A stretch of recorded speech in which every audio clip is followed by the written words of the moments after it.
Hello, I'm Denver Henderson, the Assistant Director of the Williams County Public Library. April 2025 marks the 100th anniversary of the publication of F. Scott Fitzgerald's The Great Gatsby. This novel is considered by many, over the decades, to be the great American novel. In order to celebrate this anniversary, I will be reading the novel to you in completion. Now, I will add a disclaimer. There is language and terminology in this novel that, while it was commonplace 100 years ago, may be considered derogatory today. So sit back, relax, and enjoy The Great Gatsby.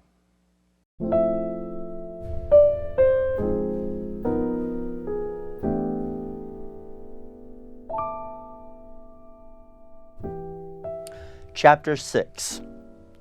About this time, an ambitious young reporter from New York arrived one morning at Gatsby's door and asked him if he had anything to say. "Anything to say about what?" inquired Gatsby politely. "Why, any statement to give out." It transpired after a confused 5 minutes that the man had heard Gatsby's name around his office in connection which he either wouldn't reveal or didn't fully understand. This was his day off, and with laudable initiative, he had hurried out to see. It was a random shot, and yet the reporter's instinct was right. Gatsby's notoriety, spread about by the hundreds who had accepted his hospitality and so become authorities on his past, had increased all summer until he fell just short of being news. Contemporary legends, such as the underground pipeline to Canada, attached themselves to him. And there was one persistent story that he didn't live in the house at all, but in a boat that looked like a house that was moved secretly up and down Long Island shore. Just why these inventions were a source of satisfaction to James Gatz of North Dakota isn't easy to say. James Gatz, that was really, or at least legally, his name. He had changed it at the age of 17 and at the specific moment that witnessed the beginning of his career, when he saw Dan Cody's yacht drop anchor over the most insidious flat on Lake Superior. It was James Gatz who had been loafing along the beach that afternoon in a torn green jersey and a pair of canvas pants. But it was already Jay Gatsby who borrowed a rowboat, pulled out to the Tuolumne, and informed Cody that a wind might catch him and break him up in a half an hour. I suppose he'd had the name ready for a long time even then. His parents were shiftless and unsuccessful farm people. His imagination had never really accepted them as his parents at all. The truth was that Jay Gatsby of West Egg, Long Island, sprang from his platonic conception of himself. He was a son of God, a phrase which, if it means anything, means just that, and he must be about his father's business, the service of a vast, vulgar, and meretricious beauty. So he invented just the sort of Jay Gatsby that a 17-year-old boy would likely to invent, and to this conception he was faithful to the end. For over a year he had been beating his way along the south shore of Lake Superior as a clam digger and a salmon fisherman, or any other capacity that brought him food and bed. His brown, hardening body lived naturally through the half-fierce, half-lazy work of the bracing days. He knew women early, and since they spoiled him, he became contemptuous of them. Of young virgins because they were ignorant, and of others because they were hysterical about things which in his overwhelming self-absorption he took for granted. But his heart was in a constant, turbulent riot. The most grotesque and fantastic conceits haunted him in his bed at night. A universe of ineffable gaudiness spun itself out in his brain while the clock ticked on the washstand and the moon soaked with wet light his tangled clothes upon the floor. Each night he added to the pattern of his fancies until drowsiness closed down upon some vivid scene with an oblivious embrace. For a while, these reveries provided an outlet for his imagination. They were a satisfactory hint of the unreality of reality, a promise that the rock of the world was founded securely on a fairy's wing. An instinct toward his future glory had led him, some months before, to a small Lutheran college of St. Olaf in southern Minnesota. He stayed there 2 weeks, dismayed at its ferocious indifference to the drums of his destiny, to the destiny itself, and despising the janitor's work with which he was to pay his way through. Then he drifted back to Lake Superior and he was still searching for something to do on the day that Dan Cody's yacht dropped anchor in the shallows along shore. Cody was 50 years old then, a product of the Nevada silver fields, of the Yukon, of every rush for metal since '75. The transaction in Montana copper that made him many times a millionaire found him physically robust, but on the verge of a soft-mindedness, and suspecting this, an infinite number of women tried to separate him from his money. The none too savory ramifications by which Ella Kay, the newspaper woman, played Madame de Maintenon to his weakness and sent him to sea in a yacht were common knowledge to all the turgid sub-journalists of 1902. He had been coasting along all too hospitable shores for 5 years when he turned up as James Gat's destiny at Little Girl's Point. To the young Gats, resting on his oars and looking up at the railed deck, the yacht represented all the beauty and glamour in the world. I suppose he smiled at Cody, and he had probably discovered that people like him when he smiled. At any rate, Cody asked him a few questions, one of them elicited the brand new name, and found that he was quick and extravagantly ambitious. A few days later, he took him to Duluth and bought him a blue coat, 6 pair of white duck trousers, and a yachting cap. And when the Tamale left for the West Indies and the Barbary Coast, Gatsby left too. He was employed in a vague personal capacity.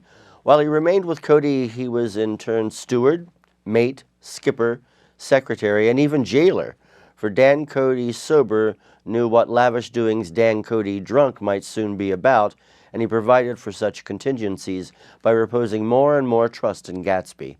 The arrangements lasted 5 years, during which the boat went 3 times around the continent. It might have lasted indefinitely except for the fact that Ella Kay came aboard one night in Boston, and a week later Dan Cody inhospitably died. I remember the portrait of him up in Gatsby's bedroom, a grave, florid man with a hard, empty face, the pioneer debauchee, who during one phase of American life brought back to the eastern seaboard the savage violence of the frontier brothel and saloon. It was indirectly due to Cody that Gatsby drank so little. Sometimes in the course of gay parties, women used to rub champagne into his hair. For himself, he formed the habit of letting liquor alone. And it was from Cody that he inherited money, a legacy of $25,000. He didn't get it. He never understood the legal device that was used against him. But what remained of the millions went intact to Ella Kay. He was left with his singularly appropriate education. The vague contour of J. Gatsby had filled out to substantially of a man. He told me all this very much later, but I put it down here with the idea of exploding those first wild rumors about his antecedents, which weren't even faintly true. Moreover, he told it to me at a time of confusion, when I had reached the point of believing everything and nothing about him. So I take advantage of this short halt, while Gatsby, so to speak, caught his breath, to clear this set of misconceptions away. It was a halt, too, in my association with his affairs. For several weeks I didn't see him or hear his voice on the phone. Mostly I was in New York, trotting around with Jordan and trying to ingratiate myself with her senile aunt. But finally I went over to his house one Sunday afternoon. I hadn't been there 2 minutes when somebody brought Tom Buchanan in for a drink. I was startled, naturally, but the really surprising thing was that it hadn't happened before. They were a party of 3 on horseback, Tom and a man named Sloan and a pretty woman in a brown riding habit who had been there previously. "I'm delighted to see you," said Gatsby, standing on his porch. "I'm delighted that you dropped in," as though they cared. "Sit right down. Have a cigarette or a cigar." He walked around the room quickly, ringing bells. "I'll have something to drink for you in just a minute." He was profoundly affected by the fact that Tom was there. But he would be uneasy anyhow until he had given them something, realizing in a vague way that was all they came for. Mr. Sloan wanted nothing. A lemonade? No, thanks. A little champagne? Nothing at all, thanks. I'm sorry. Did you have a nice ride? Very good roads around here. I suppose the automobiles, yeah. Moved by an irresistible impulse, Gatsby turned to Tom, who had accepted the introduction as a stranger. "I believe we met somewhere before, Mr. Buchanan." "Oh, yes," said Tom, gruffly polite, but obviously not remembering. "So we did. I remember very well. About 2 weeks ago." "That's right. You were with Nick here." I know your wife, continued Gatsby almost aggressively. That's so. Tom turned to me. You live near here, Nick? Next door. That's so. Mr. Sloane didn't enter into the conversation, but lounged back haughtily in his chair. The woman said nothing either, until unexpectedly, after 2 highballs, she became cordial. We'll all come over to your next party, Mr. Gatsby, she suggested. What do you say? Certainly. I'd be delighted to have you. But very nice, said Mr. Sloane without gratitude. Well, think ought to be starting home. Please don't hurry, Gatsby urged them. He had control of himself now, and he wanted to see more of Tom. Why don't you stay for supper? I wouldn't be surprised if some other people dropped in from New York.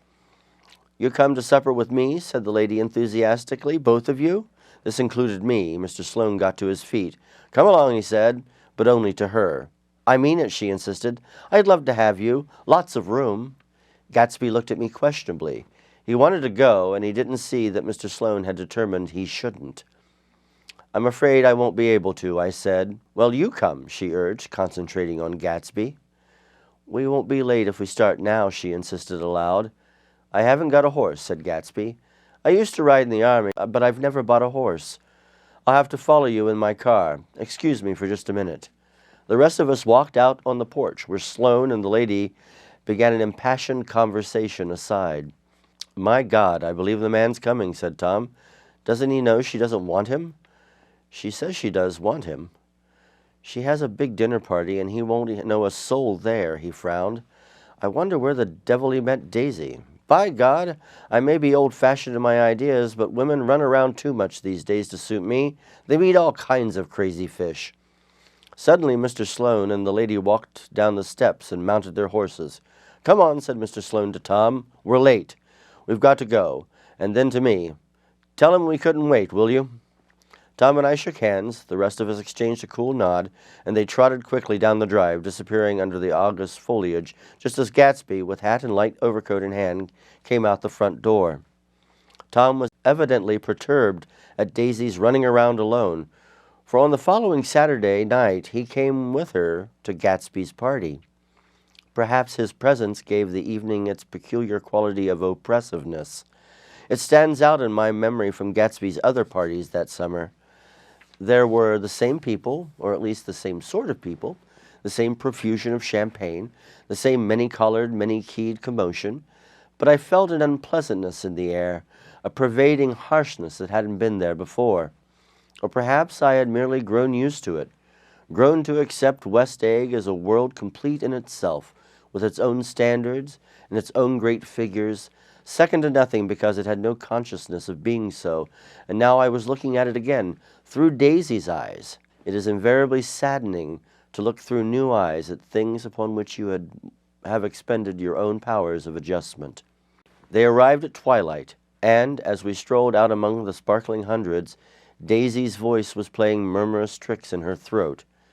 These things excite me so, she whispered. If you want to kiss me any time during the evening, Nick, just let me know, and I'll be glad to arrange it for you.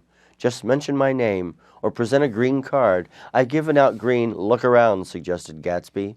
I'm looking around. I'm having a marvelous... You must see the faces of many people you've heard about. Tom's arrogant eyes roamed the crowd.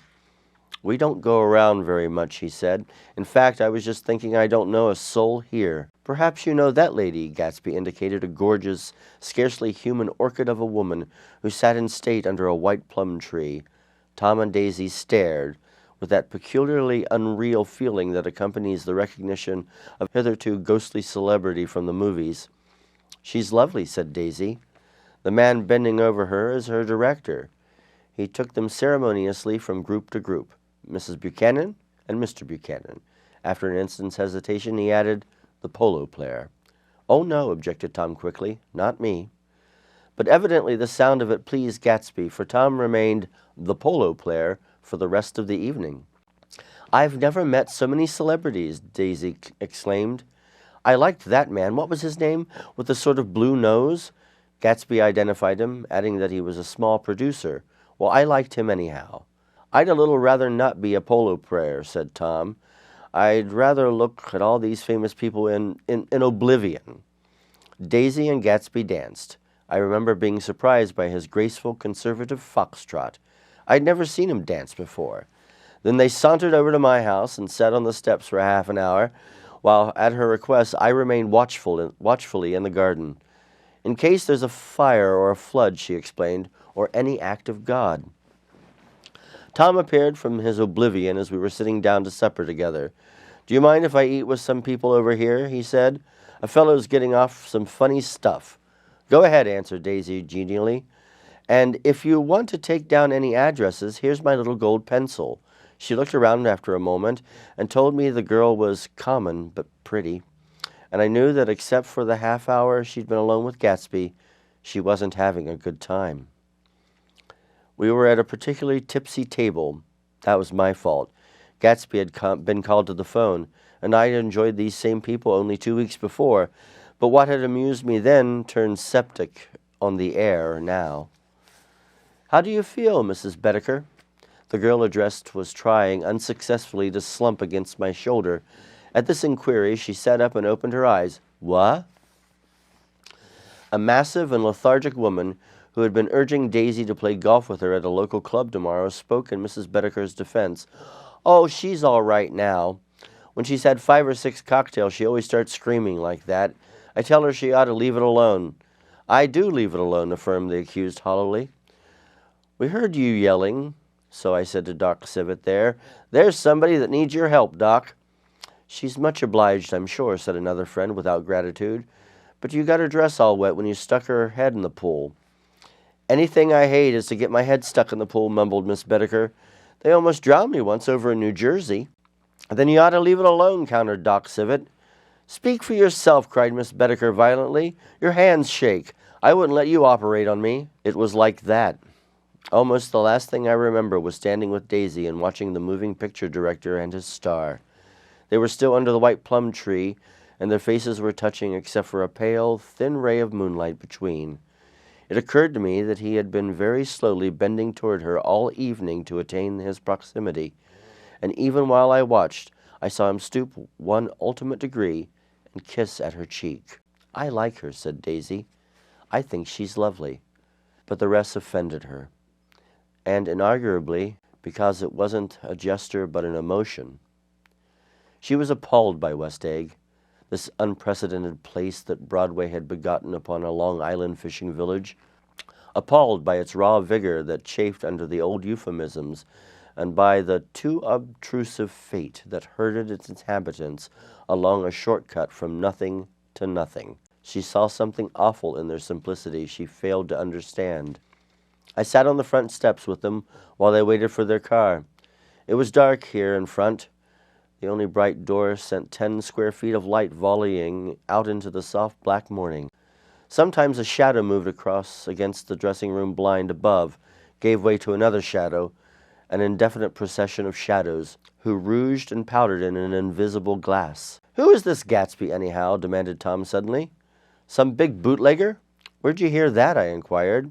"I didn't hear it. I imagined it. A lot of these newly rich people are just big bootleggers, you know."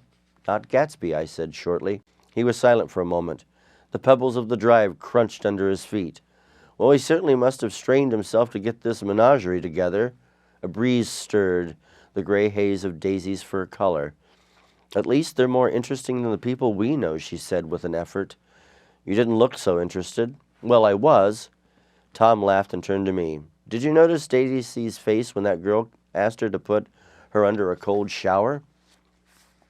Daisy began to sing with the music in a husky, rhythmic whisper, bringing out a meaning in each word that had never had before and would never have again. When the melody rose, her voice broke up sweetly, following it, in a way contralto voices have, and each change tipped out a little of her warm, human magic upon the air. "Lots of people come who haven't been invited," she said suddenly. "That girl hadn't been invited. They simply forced their way in, and he's too polite to object." "I'd like to know who he is and what he does," insisted Tom, "and I think I'll make a point of finding out." "I can tell you right now," she answered. "He owns some drugstores, a lot of drugstores. He built them up himself." A dilatory limousine came rolling up the drive. "Good night, Nick," said Daisy. Her glance left me and sought the lighted top of the steps. where at 3 o'clock in the morning a neat, sad little waltz of that year was drifting out the open door. After all, in the very casualness of Gatsby's party, there were romantic possibilities totally absent from her world. What was it up there in the song that seemed to be calling her back inside? Perhaps some unbelievable guest would arrive, a person infinitely rare and to be marveled at, some authentically radiant young girl who, with one fresh glance at Gatsby, one moment of magical encounter, would blot out those 5 years of unwavering devotion. I stayed late that night. Gatsby asked me to wait until he was free, and I lingered in the garden until the inevitable swimming party had run up, chilled and exalted from the black beach, until the lights were extinguished in the guest rooms overhead. When he came down the steps at last, the tanned skin was drawn unusually tight on his face, and his eyes were bright and tired. She didn't like it, he said immediately. Of course she did. She didn't like it, he insisted. She didn't have a good time. He was silent, and I guessed at his unutterable depression. I feel far away from her, he said. It's hard to make her understand. You mean about the dance? The dance? He dismissed all the dances he had given with a snap of a finger. Old sport, the dance is unimportant. He wanted nothing less of Daisy than that she should go to Tom and say, I never loved you. After she had obliterated 4 years with that sentence, she would decide upon the more practical measures to be taken.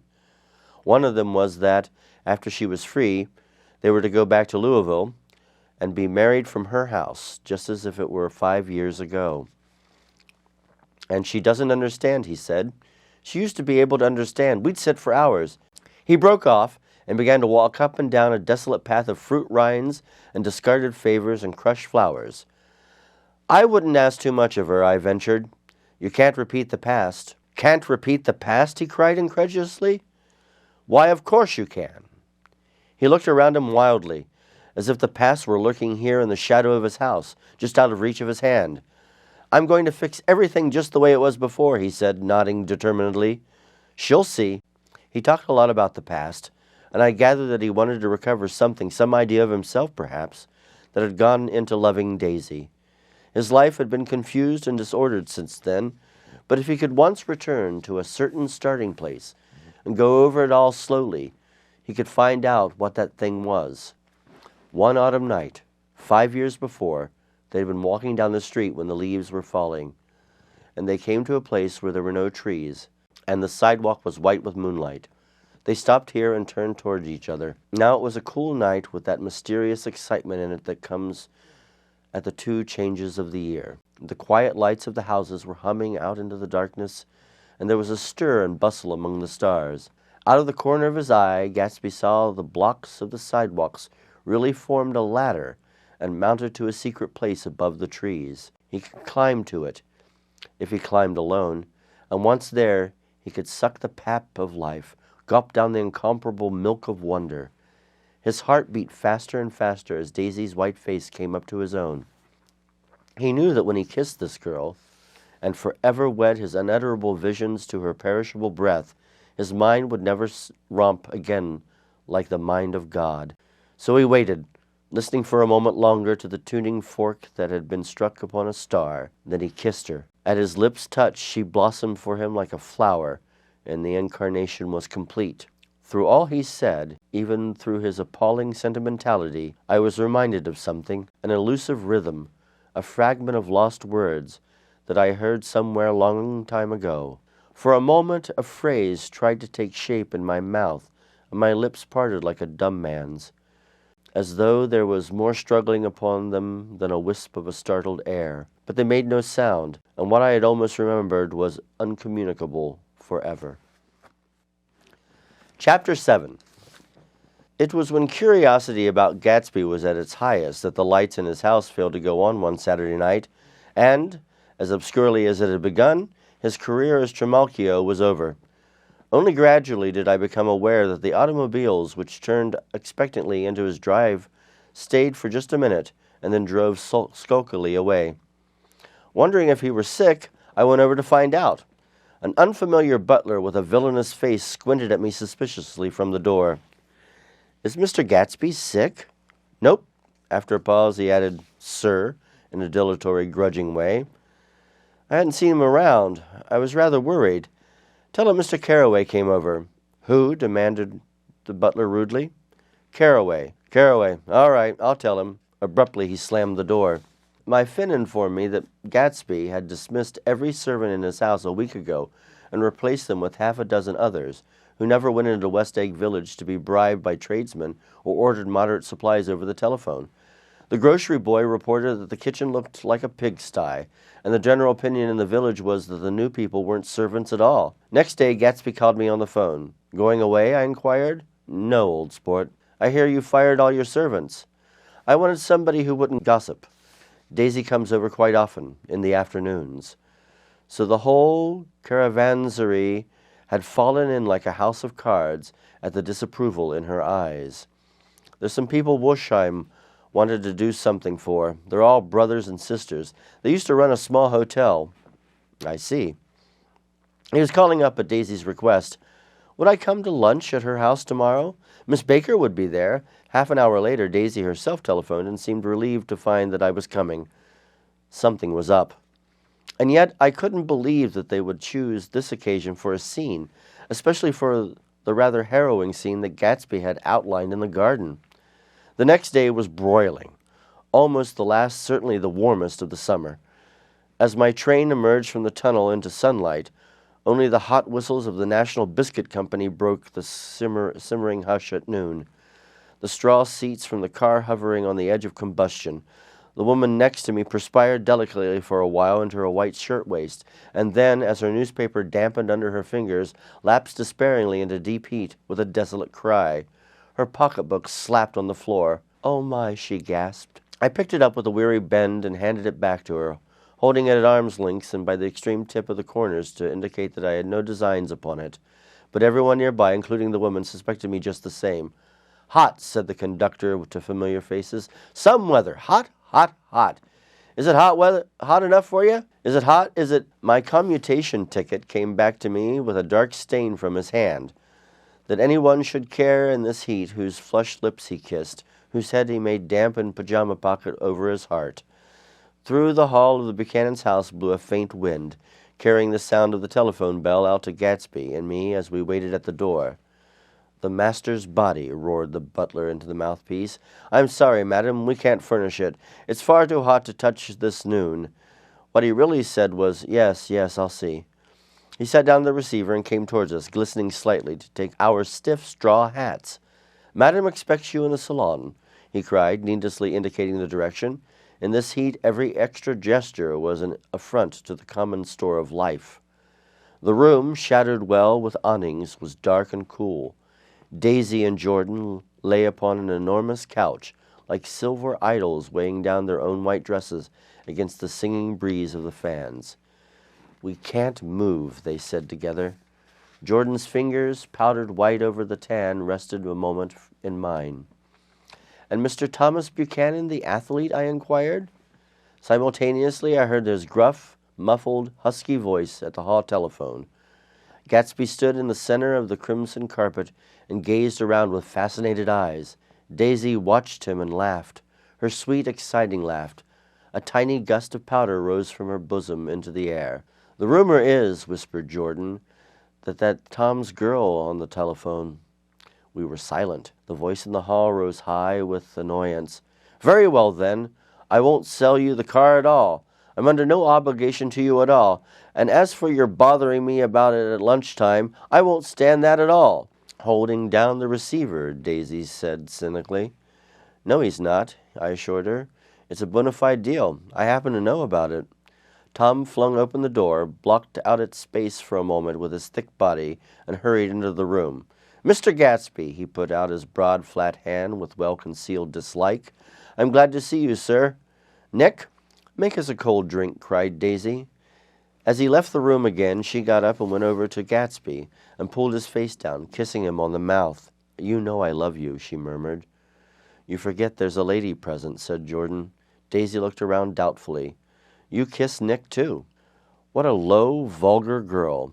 "I don't care," cried Daisy, and began to clog on the brick fireplace. Then she remembered the heat and sat down guiltily on the couch, just as a freshly laundered nurse leading a little girl came into the room. "Blessed precious," she crooned, holding out her arms. Come to your own mother that loves you." The child, relinquished by the nurse, rushed across the room and rooted shyly into her mother's dress. "This blessed precious.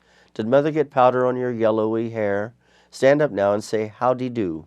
Gatsby and I, in turn, leaned down and took the small, reluctant hand. Afterward, he kept looking at the child with surprise. I don't think he'd ever really believed in its existence before. "I got dressed before luncheon," said the child, turning eagerly to Daisy. "That's because your mother wanted to show you off." Her face bent into a single wrinkle of small, white neck. "You dream, you absolute little dream." "Yes," admitted the child calmly. "Aunt Jordan's got on a white dress, too." "How do you like your mother's friends?" Daisy turned her around so she faced Gatsby. "Do you think they're pretty?" "Where's Daddy?" "She doesn't look like her father," explained Daisy. "She looks like me. She got my hair and shape of the face." Daisy sat back on the couch. The nurse took a step forward and held out her hand. "Come, Pammy." "Goodbye, sweetheart." With a reluctant backward glance, the well-disciplined child held her nurse's hand and was pulled out the door, just as Tom came back, preceding 4 gin rickeys that clicked full of ice. Gatsby took up his drink. "They certainly look cool," he said, with visible tension. We drank in long, greedy swallows. "I read somewhere that the sun's getting hotter every year," Tom said genially. "It seems that pretty soon the Earth's going to fall into the sun. Or, wait a minute, it's just the opposite. The sun's getting colder every year." "Come outside," he suggested to Gatsby. "I'd like you to have a look at the place." I went with them out on the veranda. On the green sound, stagnant in the heat, one small sail crawled slowly toward the fresher sea. Gatsby's eyes followed it momentarily. He raised his hand and pointed across the bay. "I'm right across from you." "So you are." Our eyes lifted over the rose beds and the hot lawn and the weedy refuse of the dog's days along shore. Slowly the white wings of the boat moved against the blue, cool limit of the sky. Ahead lay the scalloped ocean and the abounding blessed isles. "There's sport for you," said Tom, nodding. "I'd like to be out there with him for about an hour." We had luncheon in the dining room, darkened too against the heat, and drank down nervous gaiety with the cold ale. "What'll we do with ourselves this afternoon?" cried Daisy. "And the day after that, and the next 30 years. "Don't be morbid," Jordan said. "Life starts all over again when it gets crisp in the fall." "But it's so hot," insisted Daisy, on the verge of tears, "and everything's so confused. Let's all go to town." Her voice struggled on through the heat, beating against it, molding its senselessness into forms. "I've heard of making a garage out of a stable," Tom was saying to Gatsby, "but I'm the first man who ever made a stable out of a garage." "Who wants to go to town?" demanded Daisy insistently. Gatsby's eyes floated toward her. "Ah," she cried, "you look so cool." Their eyes met, and they stared together at each other, alone in space. With an effort, she glanced down at the table. "You always looked so cool," she repeated. She had told him that she loved him, and Tom Buchanan saw. He was astounded. His mouth opened a little, and he looked at Gatsby, then back at Daisy as if he had just recognized her as someone he knew a long time ago. "You resembled the advertisement of the man," she went on innocently. "You know, the advertisement of the man—" "All right," broke in Tom quickly. "I'm perfectly willing to go to town. Come on, we're all going to town." He got up, his eyes still flashing between Gatsby and his wife. No one moved. "Come on," his temper cracked a little. "What's the matter, anyhow? If we're going to town, let's start." His hand, trembling with his effort at self-control, bore to his lips the last glass of ale. Daisy's voice got us to our feet and out on the blazing gravel drive. "And are we just going to go?" she objected. "Like this? Aren't we going to let anyone smoke a cigarette first?" "Everybody smoked all through lunch." "Oh, let's have fun," she begged. "It's too hot to fuss." He didn't answer. "Have it your own way," she said. "Come on, Jordan." They went upstairs to get ready while we 3 men stood there shuffling on the hot pebbles with our feet. A silver curve of a moon hovered already in the western sky. Gatsby started to speak, changed his mind, but not before Tom wheeled and faced him expectantly. "Have you got your stables here?" said Gatsby with an effort. "About a quarter of a mile down the road." "Oh," a pause. "I don't see the idea of going to town," broke out Tom savagely. "Women get these notions in their head." Shall we take anything to drink? Called Daisy from an upper window. I'll get some whiskey, answered Tom. He went inside. Gatsby turned to me rigidly. I can't say anything in this house, old sport. She's got an indiscreet voice, I remarked. It's full of... I hesitated. Her voice is full of money, he said suddenly. That was it. I'd never understood it before. It was full of money. That was the inexhaustible charm that rose and fell in it, the jingle of it, the cymbal song of it. High in a white palace, the king's daughter, the golden girl. Tom came out of the house wrapping a quart bottle in a towel, followed by Daisy and Jordan, wearing small, tight hats of metallic cloth and carrying light capes over their arms. Shall we all go in my car? Suggested Gatsby. He felt the hot green leather of the seat. I ought to have left it in the shade. Is it a standard shift? Demanded Tom. Yes. Well, you take my coupe and let me drive your car to town. The suggestion was distasteful to Gatsby. I don't think there's much gas, he objected. Plenty of gas, said Tom boisterously. He looked at the gauge. And if it runs out, I can stop at the drugstore. You can buy anything at a drugstore nowadays. A pause followed this apparently pointless remark. Daisy looked at Tom frowning. An indefinable expression, at once definitely unfamiliar and vaguely recognizable, as if it had only heard it described in words, passed over Gatsby's face. Come on, Daisy, said Tom, pressing her with his hand toward Gatsby's car. I'll take you in this circus wagon. He opened the door, but she moved out from the circle of his arm. You take Nick and Jordan. We'll follow you in the coupe. She walked close to Gatsby, touching his coat with her hand. Jordan and Tom and I got into the front seat of Gatsby's car.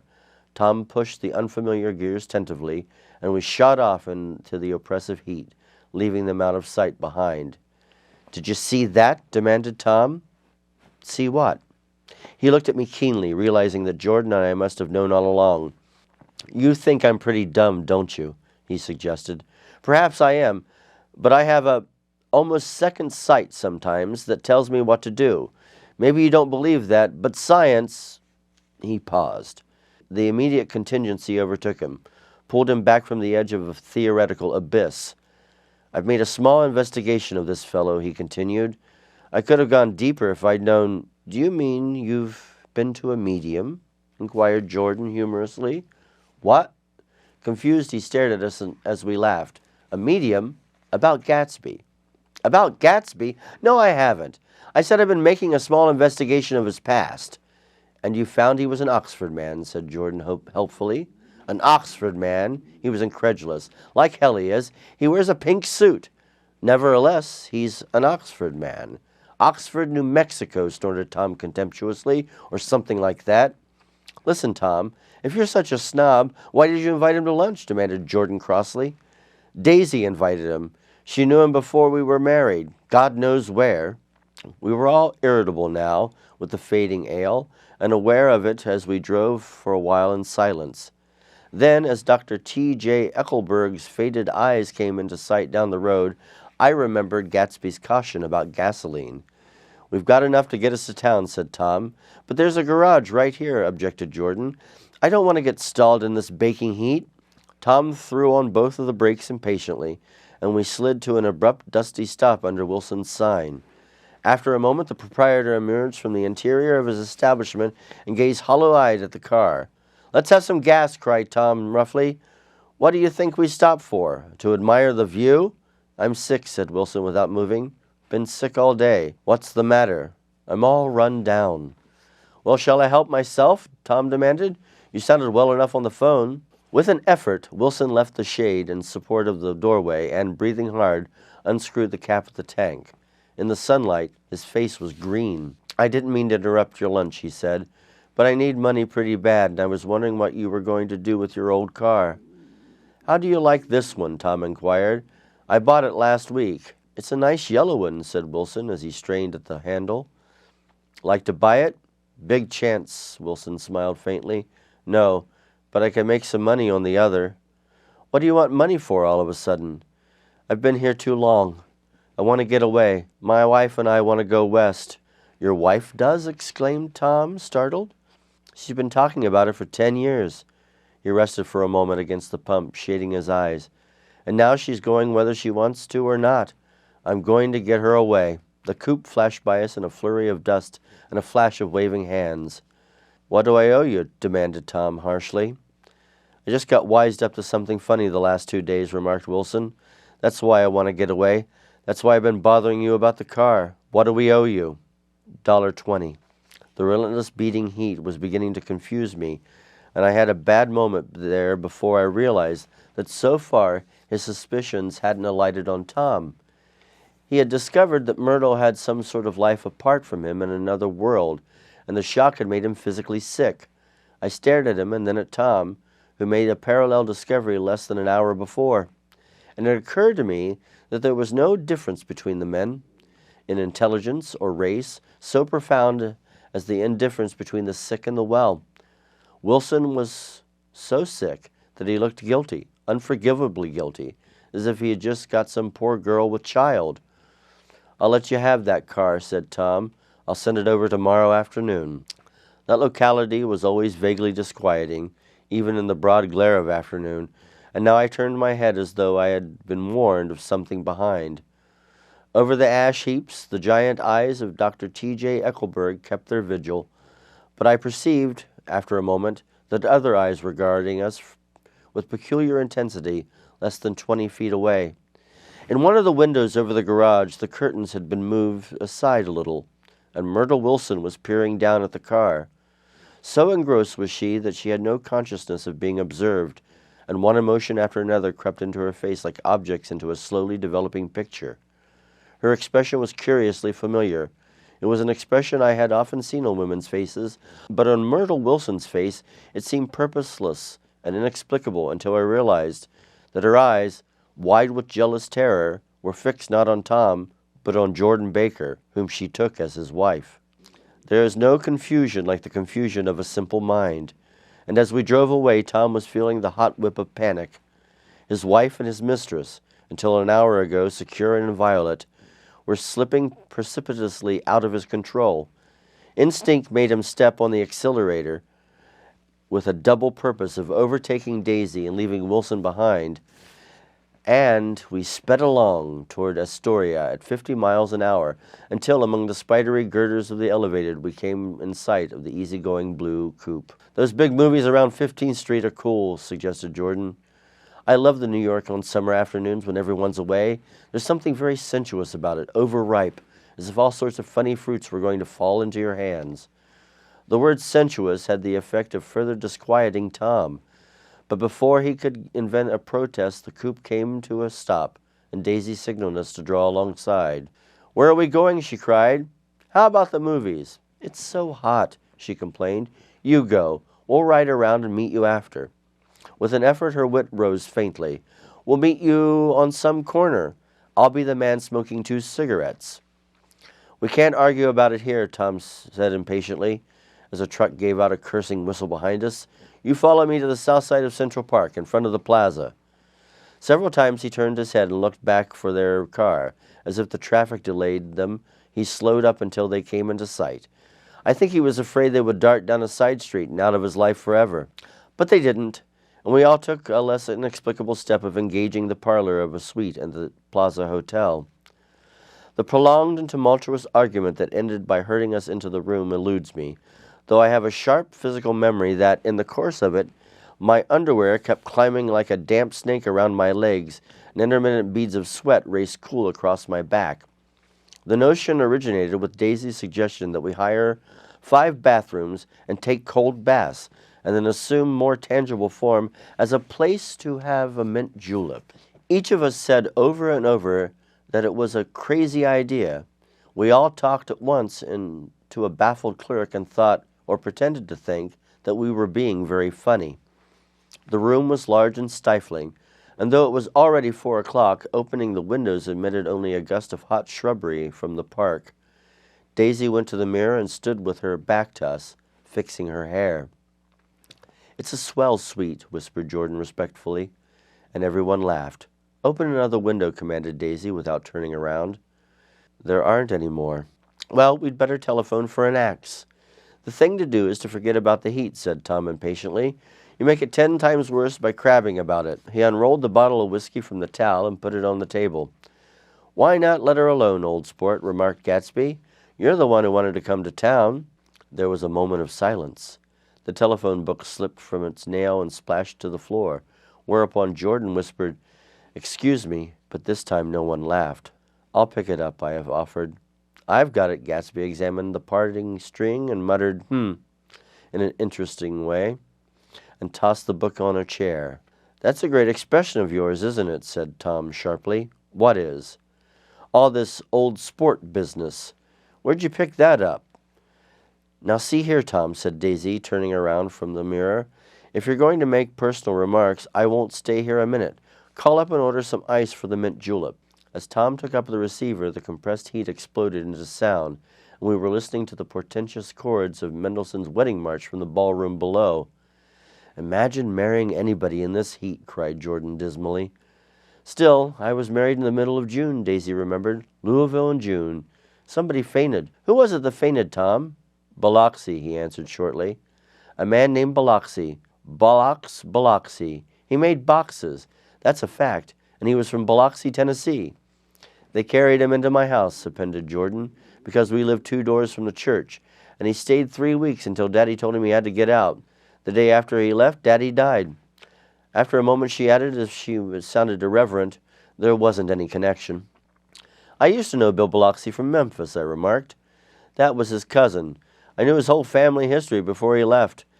He gave me an aluminum putter that I use today." The music had died down as the ceremony began, and now a long cheer floated at the window, followed by intermittent cries of "Yeah!" and finally a burst of jazz as the dancing began. "We're getting old," said Daisy.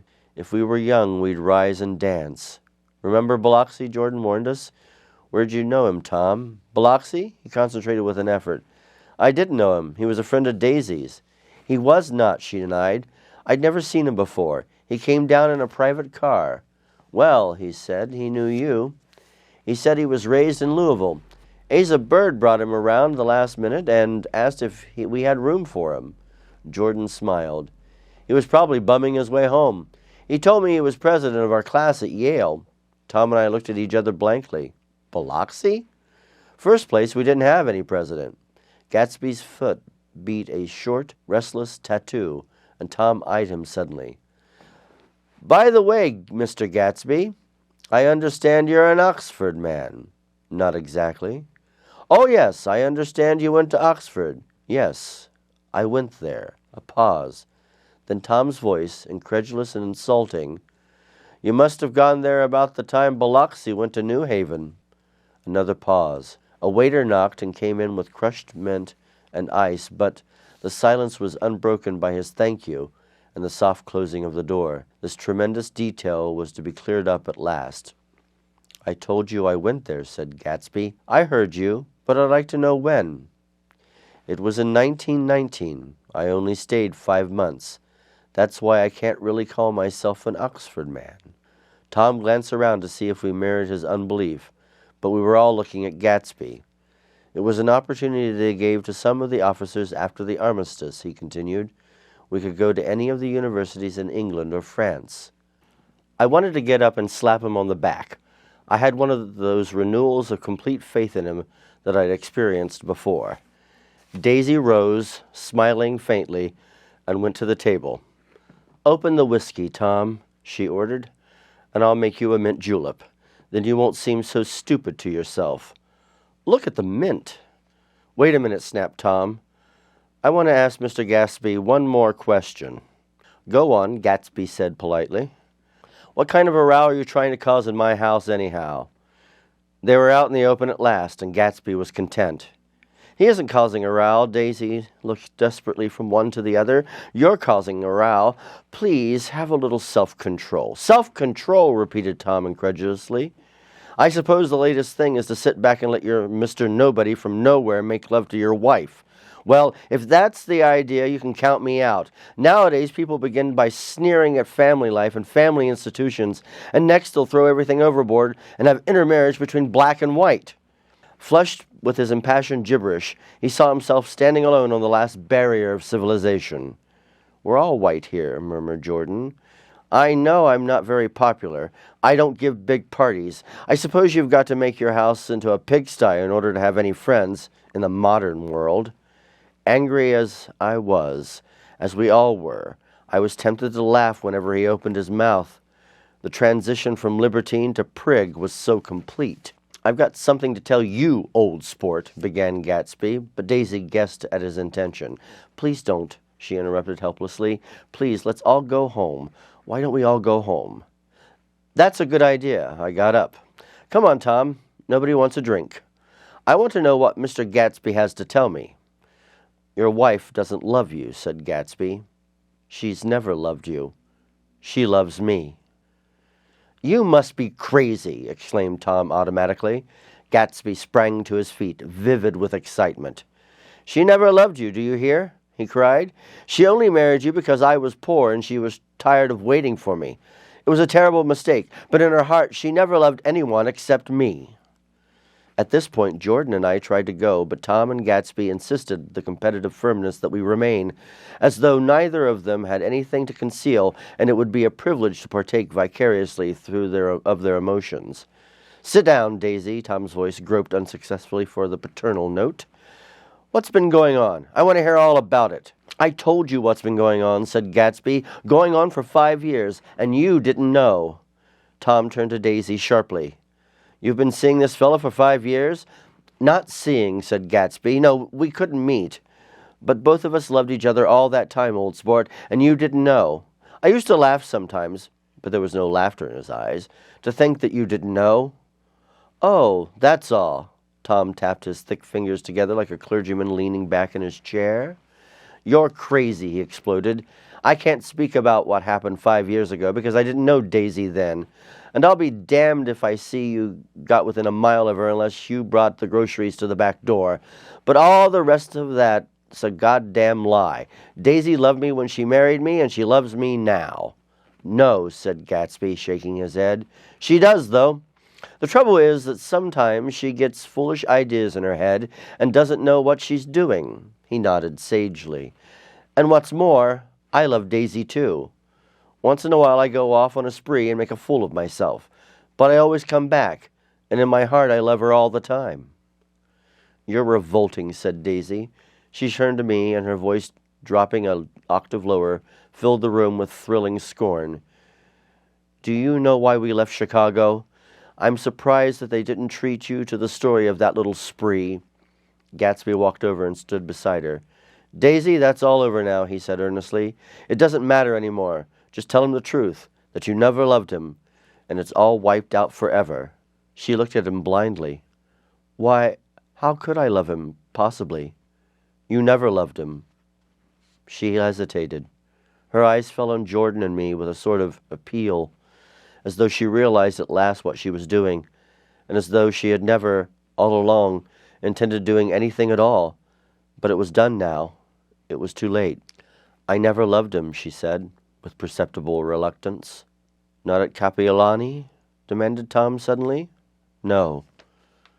From the ballroom beneath, muffled and suffocating chords were drifting up on hot waves of air. Not that day I carried you down from the punch bowl to keep your shoes dry? There was a husky tenderness in his tone.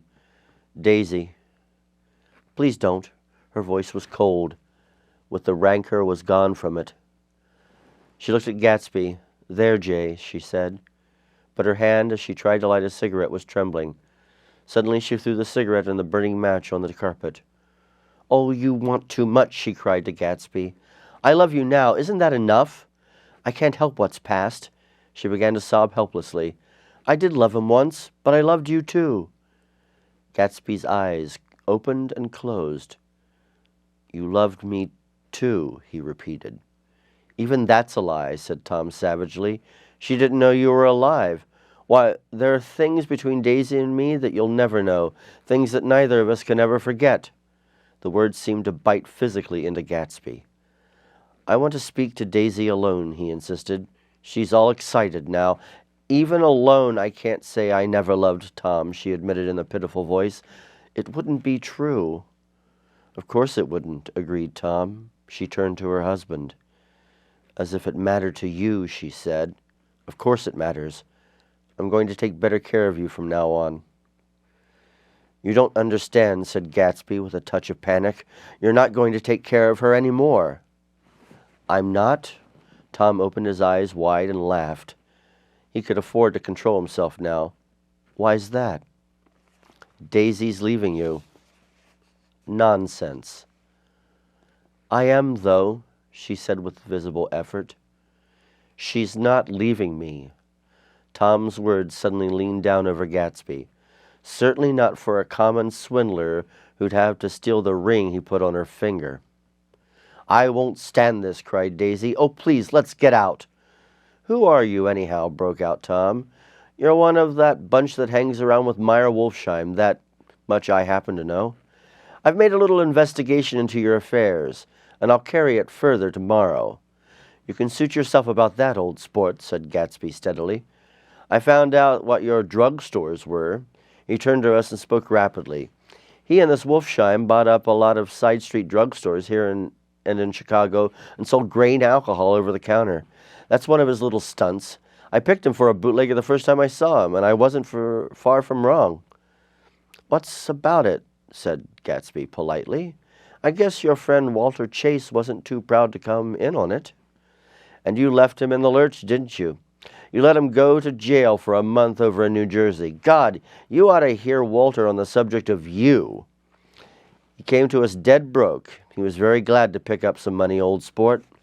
Don't you call me old sport, cried Tom. Gatsby said nothing. Walter could have you up on the betting laws, too, but Wolfsheim scared him into shutting his mouth. That unfamiliar yet recognizable look was back again in Gatsby's face. That drugstore business was just small change, continued Tom slowly, but you've got something on now that Walter's afraid to tell me about. I glanced at Daisy, who was staring terrified between Gatsby and her husband, and at Jordan, who had begun to balance an invisible but absorbing object on the tip of her chin. Then I turned back to Gatsby and was startled at his expression. He looked, and this is said in all contempt for the babbled slander of his garden, as if he had killed a man. For a moment the set of his face could be described in just that fantastic way. It passed, and he began to talk excitedly to Daisy, denying everything, defending his name against accusations that had not been made, but with every word she was drawing further and further into herself. So he gave that up, and only the dead dream fought on as the afternoon slipped away, trying to touch what was no longer tangible, struggling unhappily, undespairingly, towards that lost voice across the room. The voice begged again to go. Please, Tom, I can't stand this any more. Her frightened eyes told that whatever intentions, whatever courage she had, were definitely gone. You two start on home, Daisy, said Tom, in Mr. Gatsby's car. She looked at Tom, alarmed now, but insisted with a magnanimous scorn. Go on. He won't annoy you. I think he realizes that his presumptuous little flirtation is over. They were gone without a word, snapped out, made accidental, isolated like ghosts, even from our pity. After a moment, Tom got up and began wrapping the unopened bottle of whiskey in a towel. Want any of the stuff, Jordan? Nick? I didn't answer. Nick? He asked again. What? Want any? No. I just remembered that today's my birthday. I was 30. Before me stretched the portentous, menacing road of a new decade. It was 7 o'clock when we got into the coupe with him and started for Long Island. Tom talked incessantly, exulting and laughing, but his voice was as remote from Jordan and me as the foreign clamor on the sidewalk or the tumult of the elevated overhead. Human sympathy has its limits, and we were content to let all their tragic arguments fade with the city lights behind. 30, and the promise of a decade of loneliness, a thinning list of single men to know, a thinning briefcase of enthusiasm, thinning hair. But there was Jordan beside me, who, unlike Daisy, was too wise ever to carry well-forgotten dreams from age to age. As we passed over the dark bridge, her wan face fell lazily against my coat's shoulder, and the formidable stroke of 30 died away with the reassuring pressure of her hand. So he drove on toward death through the cooling twilight. The young Greek, Michaelis, who ran the coffee joint beside the ash heaps, was the principal witness at the inquest. He had slept through the heat until after 5, when he strolled over to the garage and found George Wilson sick in his office, really sick, pale as his own pale hair and shaking all over. Michaelis advised him to go to bed, but Wilson refused, saying that he'd miss a lot of business if he did. While his neighbor was trying to persuade him, a violent racket broke out overhead. "I've got my wife locked in up there," explained Wilson calmly. "She's going to stay there till the day after tomorrow, and then we're going to move away." Michaelis was astonished. They had been neighbors for 4 years, and Wilson had never seemed faintly capable of such a statement. Generally, he was one of these worn-out men. When he wasn't working, he sat on a chair in the doorway and stared at the people and the cars that passed along the road. When anyone spoke to him, he invariably laughed in an agreeable, colorless way. He was his wife's man and not his own. So naturally, Michaelis tried to find out what had happened, but Wilson wouldn't say a word. Instead, he began to throw curious, suspicious glances at his visitor and ask him what he'd been doing at certain times on certain days. Just as the latter was getting uneasy, some workmen came past the door bound for his restaurant, and Michaelis took the opportunity to get away, intending to come back later, but he didn't. He supposed he forgot to, that's all. And when he came outside again, a little after 7, he was reminded of the conversation because he heard Mrs. Wilson's voice, loud and scolding, downstairs in the garage. "Beat me!" he heard her cry. "Throw me down and beat me, you dirty little coward!" A moment later she rushed out into the dusk, waving her hands and shouting. Before he could move from his door, the business was over. The death car, as the newspapers called it, didn't stop. It came out of the gathering darkness, wavered tragically for a moment, and then disappeared around the next bend. Michaelis wasn't even sure of its color, but he told the first policeman it was light green. The other car, the one going toward New York, came to a rest 100 yards beyond, and its driver hurried back to where Myrtle Wilson, her life violently extinguished, knelt in the road and mingled her thick, dark blood with the dust.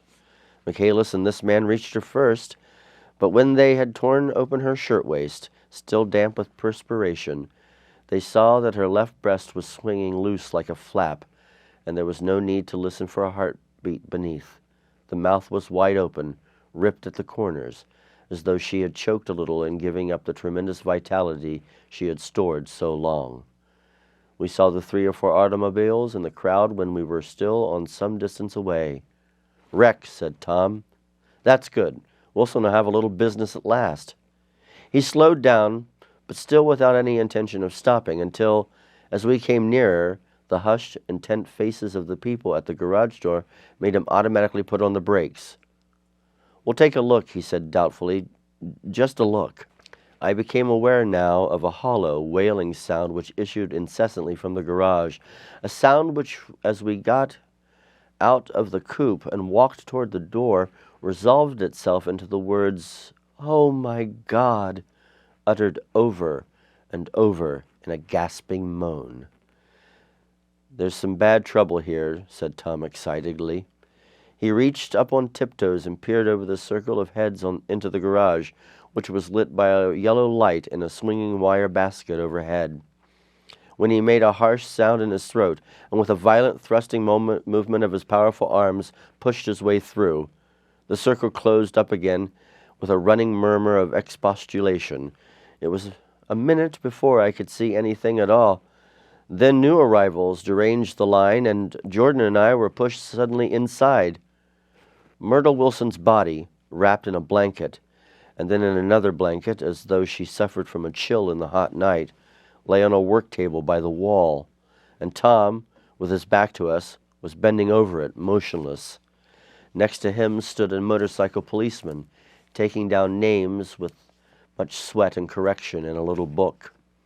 At first I couldn't find the source of the high, groaning words that echoed clamorously through the bare garage. Then I saw Wilson standing on the raised threshold of his office, swaying back and forth and holding onto the doorpost with both hands. Some man was talking to him in a low voice and attempting from time to time to lay a hand on his shoulder, but Wilson neither heard nor saw. His eyes would drop slowly from the swinging light to the laden table by the wall, and then jerk back to the light again, and he gave out an incessantly high, horrible call. "Oh, my God! Oh, my God! Oh, my God! Oh, my God!" Presently Tom lifted his head with a jerk, and after staring around the garage with glazed eyes, addressed a mumbled, incoherent remark to the policeman. "Mav," the policeman said. "M-A-V-O... No. R," corrected the man. "M-A-V-R-O. Listen to me," muttered Tom fiercely. "R," said the policeman. "Oh, G. He looked up as Tom's broad hand fell sharply on his shoulder. "What you want, fella? What happened?" "That's what I want to know." "Auto hit her. Instantly killed her." "Instantly killed?" repeated Tom, staring. "She ran out in the road. Son of a bitch didn't even stop the car." "There was 2 cars," said Michaelis. "One coming, one going, see?" "Going where?" asked the policeman keenly. "One going each way. Well, she—" His hand rose towards the blankets and stopped halfway and fell to his side. "She ran out there, and the one coming from New York knocked her right into her, going 30-40 miles an hour." "What's the name of this place here?" demanded the officer. "Hasn't got any name."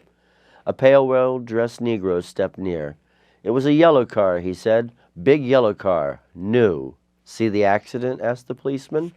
"No, but the car passed me down the road, going faster than 40, going 50, 60. Come here and let's have your name. Look out now. I want to get his name." Some words of this conversation must have reached Wilson, swaying in the office door, for suddenly a new theme found voice among his gasping cries. "You don't have to tell me what kind of car it was. I know what kind of car it was." Watching Tom, I saw the water muscle back of his shoulder tighten under his coat. He walked quickly over to Wilson and, standing in front of him, seized him firmly by the upper arms. "You've got to pull yourself together," he said with soothing gruffness. Wilson's eyes fell upon Tom. He started up on his tiptoes, and then would have collapsed to his knees had not Tom held him upright. "Listen," said Tom, shaking him a little. "I just got here a minute ago from New York. I was bringing you that coupe we've been talking about. That yellow car I was driving this afternoon wasn't mine. Do you hear? I haven't seen it all afternoon." Only the Negro and I were near enough to hear what he said, but the policeman caught something in the tone and looked over with truculent eyes. "What's all that?" he demanded. "I'm a friend of his." Tom turned his head and kept his hands firmly on Wilson's body. "He says he knows the car that did it. It was a yellow car." Some dim impulse moved the policeman to look suspiciously at Tom. And what color's your car?" "It's a blue car, a coupe." "We've come straight from New York," I said. Someone who had been driving a little behind us confirmed this, and the policeman turned away. "Now, if you'll let me have the name again correctly." Picking up Wilson like a doll, Tom carried him into the office, set him down in a chair, and came back. "If somebody would come here and sit with him," he snapped authoritatively. He watched while the 2 men standing closest glanced at each other and went unwillingly into the room. Then Tom shut the door on them and came down the single step, his eyes avoiding the table. As he passed close to me, he whispered, "Let's get out." Self-consciously, with his authoritative arms breaking the way, he pushed through the still gathering crowd, passing a hurried doctor, case in hand, who had been sent for in wild hope half an hour ago. Tom drove slowly until we were beyond the bend. Then his foot came down hard, and the coupe raced along through the night. In a little while I heard a low, husky sob, and saw that the tears were overflowing down his face. "The goddamn coward," he whimpered. "He didn't even stop his car." The Buchanan's house floated suddenly towards us through the dark, rustling trees. Tom stopped beside the porch and looked up at the second floor, where 2 windows bloomed with light among the vines. "Daisy's home," he said. As we got out of the car, he glanced at me and frowned slightly. I ought to have dropped you in West Egg, Nick. There's nothing we can do tonight." A change had come over him, and he spoke gravely and with decision. As we walked across the moonlight gravel to the porch, he disposed of the situation with a few brisk phrases. I'll telephone for a taxi to take you home, and while you're waiting, you and Jordan better go to the kitchen and have them get you some supper, if you want any." He opened the door. "Come in." "No, thanks, but I'd be glad if you'd order me the taxi. I'll wait outside." Jordan put her hand on my arm. "Won't you come in, Nick?" "No, thanks." I was feeling a little sick and wanted to be alone, but Jordan lingered for a moment more. "It's only 9:30, she said. I'd be damned if I'd go in. I'd had enough of all of them for one day, and suddenly that included Jordan, too. She must have seen something of this in my expression, for she turned abruptly away and ran up the porch steps into the house. I sat down for a few minutes with my head in my hands until I heard the phone taken up inside and the butler's voice calling a taxi. Then I walked slowly down the driveway, away from the house, intending to wait by the gate. I hadn't gone 20 yards when I heard my name, and Gatsby stepped from between the two bushes into the path. I must have felt pretty weird by that time, because I could think of nothing except the luminosity of his pink suit under the moon. "What are you doing?" I inquired. "Just standing here, old sport." Somehow that seemed a despicable occupation.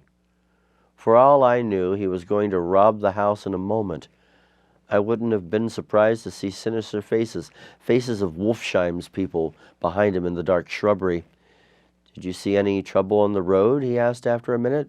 "Yes." He hesitated. "Was she killed?" "Yes." I thought so. I told Daisy I thought so.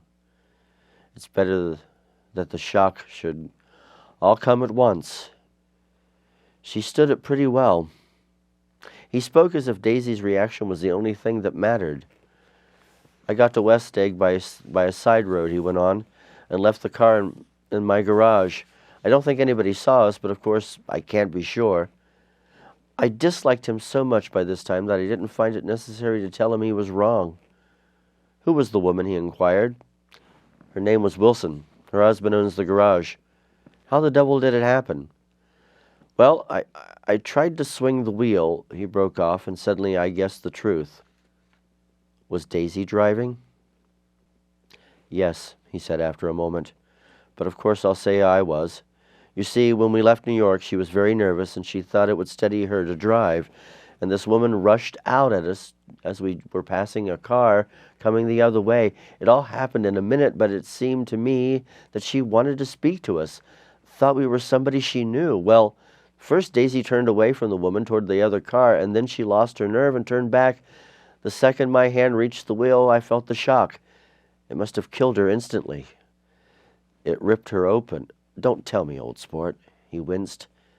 "Anyhow, Daisy stepped on it. I tried to make her stop, but she couldn't, so I pulled on the emergency brake. Then she fell over into my lap, and I drove on." "She'll be all right tomorrow," he said presently. "I'm just going to wait here and see if he tries to bother her about that unpleasantness this afternoon. She's locked herself into her room, and if he tries any brutality, she's going to turn the light out and on again." "He won't touch her," I said. "He's not thinking about her." "I don't trust him, old sport." "How long are you going to wait?" "All night, if necessary. Anyhow, till they all go to bed." A new point of view occurred to me. Suppose Tom found out that Daisy had been driving. He might think he saw a connection in it. He might think anything. I looked at the house. There were 2 or 3 bright windows downstairs, and the pink glow from Daisy's room on the second floor. "You wait here," I said. "I'll see if there's any sign of a commotion." I walked back along the border of the lawn, traversed the gravel softly, and tiptoed up the veranda steps. The drawing-room curtains were open, and I saw that the room was empty. Crossing the porch where we had dined that June night 3 months before, I came to a small rectangle of light, which I guessed was the pantry window. The blind was drawn, but I found a rift in the sill. Daisy and Tom were sitting opposite each other at the kitchen table, with a plate of cold fried chicken between them and 2 bottles of ale. He was talking intently across the table at her, and in his earnestness his hand had fallen upon and covered her own. Once in a while she looked up at him and nodded in agreement. They weren't happy, and neither of them had touched the chicken or the ale, yet they weren't unhappy either. There was an unmistakable air of natural intimacy about this picture, and anybody could have said that they were conspiring together. As I tiptoed from the porch, I heard my taxi feeling its way along the dark road toward the house. Gatsby was waiting where I had left him in the drive. "Is it all quiet up there?" he asked anxiously. "Yes, it's all quiet," I hesitated. "You'd better come home and get some sleep." He shook his head. "I want to wait here till Daisy goes to bed. Good night, old sport."